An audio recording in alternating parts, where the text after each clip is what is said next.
The 45-degree angle is key, and it's one of our major tenets in the nonlinear system. And that is because it represents a line of perfection, right? You divide the vertical and the horizontal, it bisects with that 45-degree angle. So it's archetypal in nature.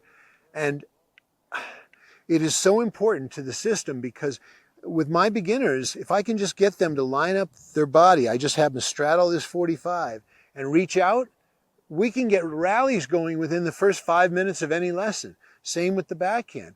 It's really all you need from the 45. Yes, you can pull in more and come out more.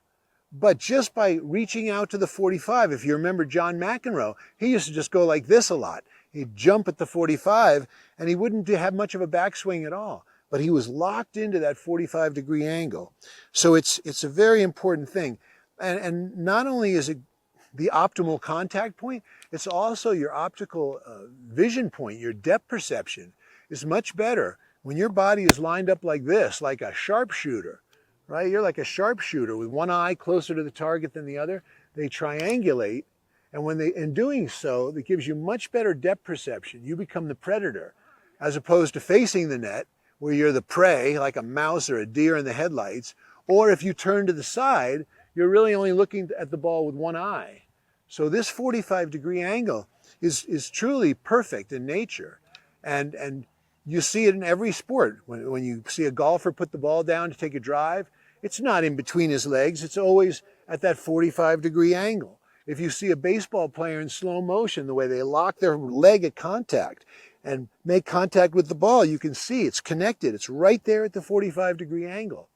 When you see a basketball player line up for a free throw, right? They don't line up like this, or else they don't have the depth perception to hit the basket, right? They line up like this. You watch them, their feet are like this, and they're always juxtaposed, perpendicular, right? At this 45, so they have a much better view of the ball.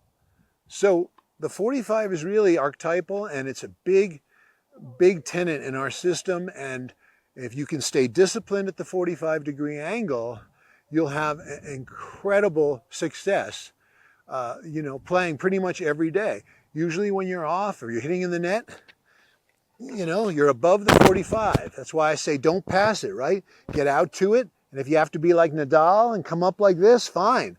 If you're more casual and you just let the elbow break, see, I'm out the 45. Before I touch it, I let the elbow break.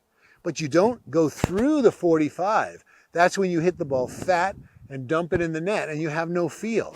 So that 45 really is the magical angle.